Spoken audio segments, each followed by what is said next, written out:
So I'm sharing the link. So I'll share the main link. Okay, this is the main link.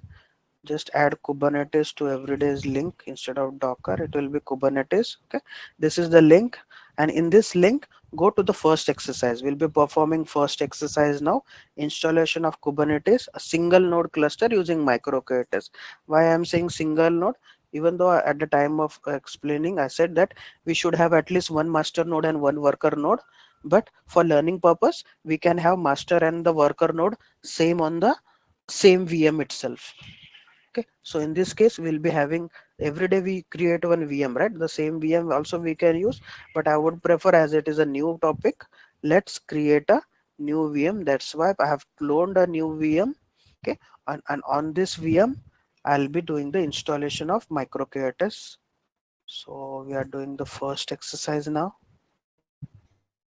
I'll access it. Prayag, can we use the Yeah.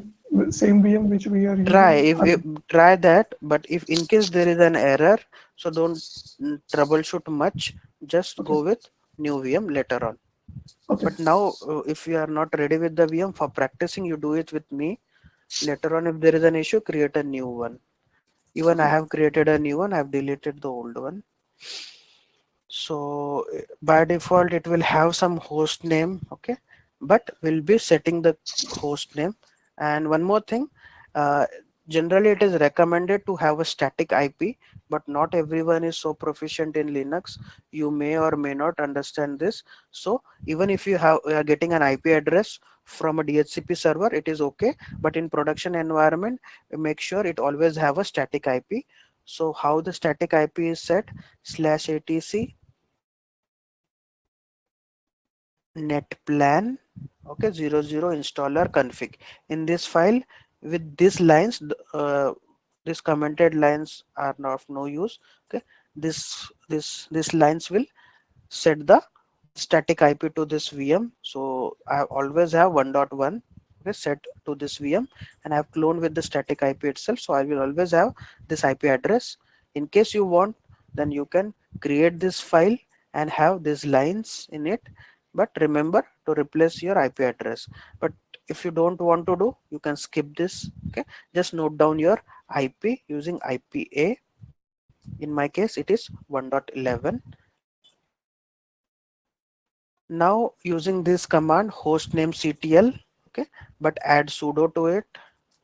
In document it is not given. Okay, I have set the host name to the VM. The VM host name will be devopsvm.example.com. Okay, and it is better to do control D, that is log out and log in again, so that you can see the changes here, like here. Okay, so host name is devopsvm.example.com. Then there is a file called cat/etc host. In this file, what we will do is we'll map the IP address, that is IPA command gives the IP address 1.11 will be mapped to the host name, that is devopsvm.example.com. So open this file using sudo vim/etc host. Okay, and remove this line which already has, it should have only these three lines. 1.11 map to devopsvm.example.com, and here short name will be devopsvm. So after making these entries, what happens is just open this file again, cat/etc host, ping devopsvm.example. So instead of pinging to IP, we can ping using host name. That is kind of a DNS entry we have made, and this is the short name. Even to the short name, it will map to 1.11. Okay, so we have given the host name to the VM and added an entry in /etc/host. Okay, so always make sure in the production environment this much is always done. Then we'll do sudo update. So the installation is very simple, just few lines we have to do. Now what is snap? I'm using snap here. Okay, snap is also kind of apt get. So created by Ubuntu itself. So instead of apt-get, I am using Snap to install micro-k8s. It is also one of the package managers.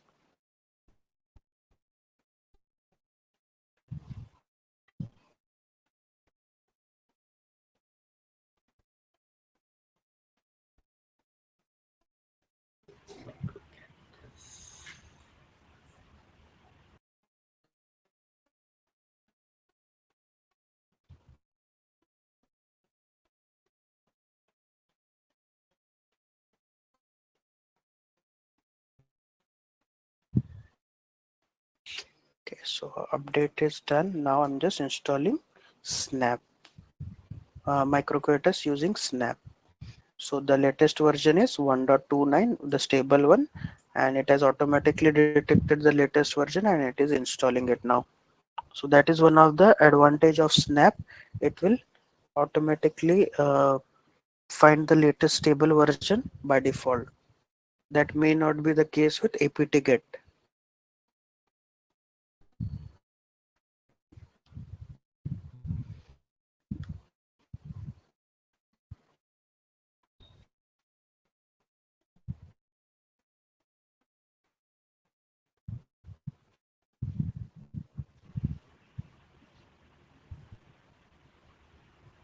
Priyank, if it is supposed to be production environment, they won't allow to download directly from internet, right? So how they'll do? Then for that we have some air gapped installation. Okay, so but for that we'll have to follow the documentation of air gapped Kubernetes installation. But even though we are installing micro-k8s, this is also not much used in production environment. In production environment, either they use vanilla Kubernetes, okay, like vanilla registry. We also have vanilla Kubernetes. We will also be using vanilla Kubernetes.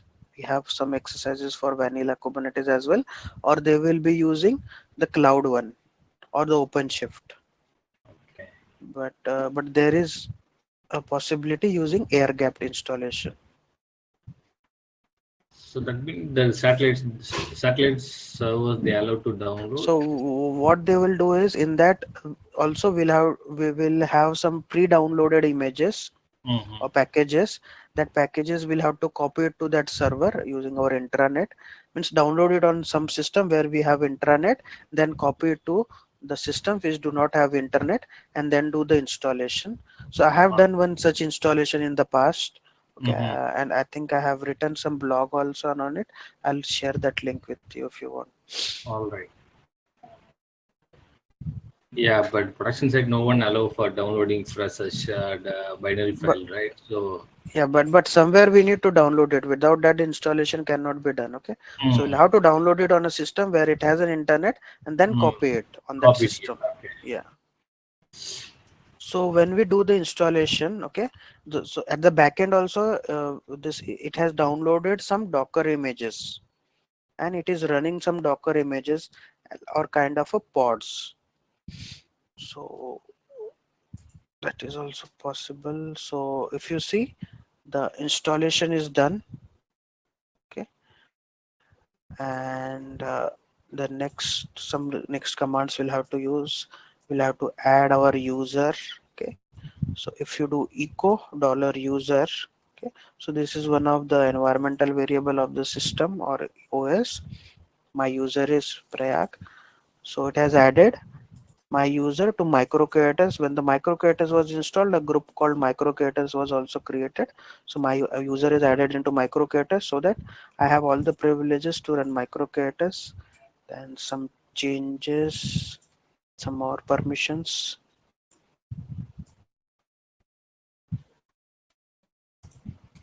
Don't miss any step. Okay, if you miss, it won't work properly. Now, even though it says it is installed, at the back end it is doing some downloads and all. Okay, so just do micro-k8s status, wait, ready. So it will wait till micro-k8s is installed completely and it will give the complete status. It may take some time.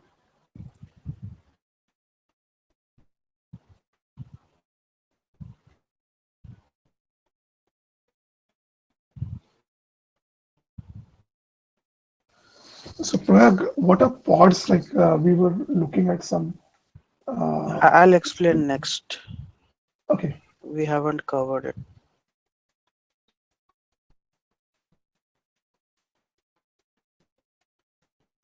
so as you mentioned, like the Kubernetes is just that the crane relay, the crane structure, right? Yeah, it is an orchestration platform which manages containers. Okay, Okay, so microcatus is installed. Okay, microcatus is running. We have only single VM. We haven't enabled high availability. Okay, some add-ons are there. Okay, add-ons are there which we'll be using. Okay, I'll explain about add-ons and all later. Okay, but remember, microcatus is not used. I haven't seen production usage. It is only for learning purpose. That's why the installation is very simple. And they have suppose on the top of it we want some other things to be installed. That needs to be installed using these add-ons, and we'll be doing that for ingress, some storage. Okay, and some other things as well. We'll be using the add-ons, but as of now the Kubernetes is installed. Okay. Now whenever we have to check the connectivity, so we'll be using microKTS kubectl get all. Okay, this is the command I'll be using often to check if the Kubernetes service is running or not, or is it installed properly. So this output means, okay, the Kubernetes is services installed. Okay, one other method will be kubectl get nodes. Okay. So this kubectl is interacting with the kubelet. Okay, the worker node. In this case, the master and worker node is the same, and it is getting all the nodes information. So I have only one VM, so the cluster is ready. So this command will always use to check. Okay, but this microKTS kubectl, this command is specific to microKTS, but in most of the systems, it should work using only kubectl get nodes. Okay. So like on my vanilla Kubernetes, if you see do kubectl get nodes, it should give the output. Okay, but for microKTS, we'll have to do microKTS kubectl. But all are used to using this command. They don't want to use microKTS or append microKTS to it. That's why we are creating an alias. Okay, that alias is for the command that microKTS kubectl alias will be only kubectl. When we run kubectl at the backend, it will run microKTS kubectl. But this is temporary. When I log out, this alias will vanish. That's why just make an entry in bash.rc. So this whatever contents we have in a bash.rc, it's like our profile. Okay, so we have a bash rc file on every user's home directory. So we are adding that whenever the shell is loaded or at the system restart also, whenever the bash rc profile is loaded, it will always have this alias kubectl equal to microKTS. Now if I do kubectl get all, okay, I don't have to add microKTS again and again. And some people even have an alias as only K. They don't even want to type kubectl. So K get all they will do. So in alias itself, if we would have added K equal to microKTS kubectl, then K get all will also give the output. Okay, that is, we don't require it. We just need kubectl get all and get nodes. This means the installation is done properly. Okay, we have only one node. Okay, and now suppose we want one more node to be added to it. Some commands are there, and using that we can keep on adding number of nodes to it. Then it will become a real proper cluster. But as of now, for learning purpose, we have only one VM. Now I'll quickly explain some concepts like pods and all. Okay, so we are going for exercise number 2. Before that, we have to learn about pod, replica set, deployment services. But we will do the first hands-on, and then along with that, I'll be teaching you about pod, replica set, deployment, and services. Okay, so again, using kubectl get all, we can check if the Kubernetes is installed. Yes, it is installed. I'll explain what everything means here. Then we can also check the the number of node, kubectl get nodes. Okay, we have only one node and its status is ready. Then we can also add -o wide. -o wide means give some more information. Okay, so it is giving an information like the version of Kubernetes, the IP address, that is the VM's IP address where it is installed. Okay, OS and the kernel version, and this is the container D. So it is not using Docker as a container runtime. It is using container D as a as a runtime. Container D will make sure that the containers are properly installed on it. Now we will be running our first container. Okay, so kubectl run, similar to docker run command, nginx pod. So in terms of Kubernetes, we call containers as pod. Okay, and pod can be a single container or group of containers. Okay, so we will see how the group of containers, what do we exactly mean by group of containers later, but as of now remember, pod means a container. Okay, so what we are doing is, this is the imperative way. We are giving instructions that achieve which that step by step instruction that create a new pod called nginx pod. You can also call it as containers. Create an nginx container and image will be nginx. Again, like docker, it will by default download it from docker hub. Okay, so it's saying that the pod is created. So kubectl run, we gave the name as nginx pod, and image it will download nginx image from docker hub. Now again check kubectl get all. Okay, so if you see, it is running one pod, not running, it is just creating it. Okay, ready 0 of 1. Okay, we haven't given here number of replicas, so by default it created only one VM and 0 only one pod, and 0 pod out of 1 is ready. Status is container creating, it hasn't restarted, and 19 seconds ago it started creating the container. So whenever we install Kubernetes for the first time, there will be a service called Kubernetes. This gets automatically created. Okay, so don't worry about it. Even if we try to delete it, it won't get deleted. Just check kubectl get all, and now if you see at the back end, when it was doing status was container creating, it was downloading the nginx image, and it is now running the nginx pod now. Okay, so if you see, the pod or the container is running. Okay, but we don't know how to access it. Okay, so like docker also, what we used to do, we used to do docker run, then -p. We used to map port 8080, inside the container was port 80. Okay, so similarly here also we can do something like that, but not exactly mapping. Here we'll have to expose it in terms of imperative command. Will expose this pod on a particular service. So what I'm doing is I'm exposing pod. Okay, this is the pod, name is nginx pod. Okay, and this particular service, like we will be creating a service like this. Okay, so the service name will be nginx svc. Svc stands for service, and cip is cluster ip. I'll explain what is cluster ip. And on the cluster ip is port 80, it will expose nginx pod. Expose means, if you do kubectl get all, so it created a service called nginx service cluster ip. Okay, we cannot directly access pod, so we have one more layer of a service called nginx service cluster ip, and using only this cluster ip we will be able to access this pod. Okay, so cluster ip is one of the type of the service. There are four type of services, one of them is cluster ip. So if I do curl and this cluster ip, I'll get the default html page. Okay, but remember, this ip which I got here, okay, this cluster IP, it will be accessible only from the cluster, and I am on the cluster VM itself. That's why I'm able to curl it.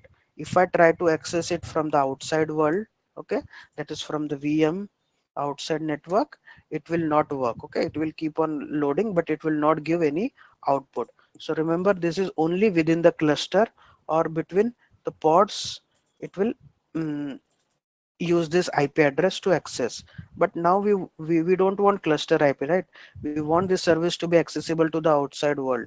So the other method we have to use, that is create one more service, okay, for accessing from the outside world, and that service will be, the other service name is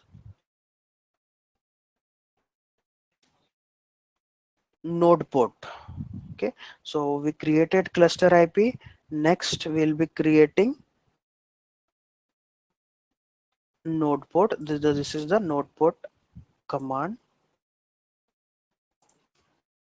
Okay, so here what I'm doing, expose the same nginx pod.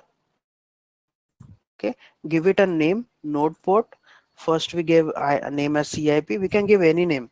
I have given this name, nginx service node port service I am creating.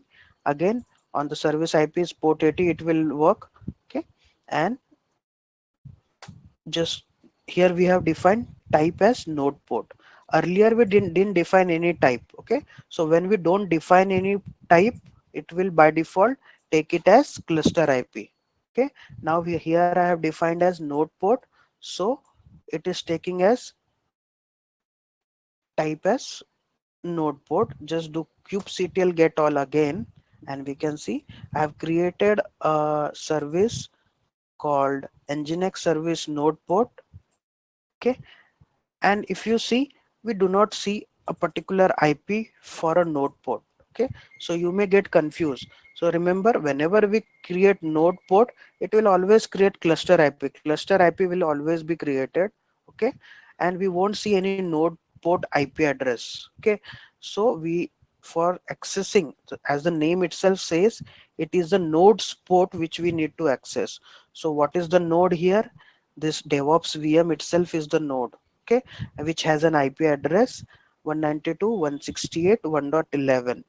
So what does this, when we expose it on node port, what does that mean?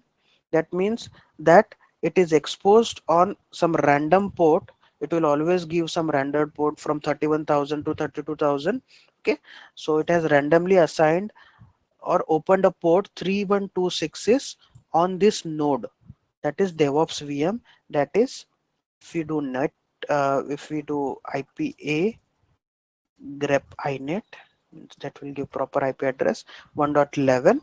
So if you do curl 31266, okay, so now it is also available on node port. Okay, on this particular port, and it will also be accessible from the outside world. So see, cluster IP is not accessible from the outside world, but here outside world means, that doesn't mean it will be accessible on your laptop. It is accessible only on my laptop in 1 dot range. Okay, so my laptop has 1.6 IP address, so it is able to access 1.11 on 31266. Okay, so cluster IP, there are multiple types of services. One is no cluster IP, and other one is node port. Okay, so that's it for today.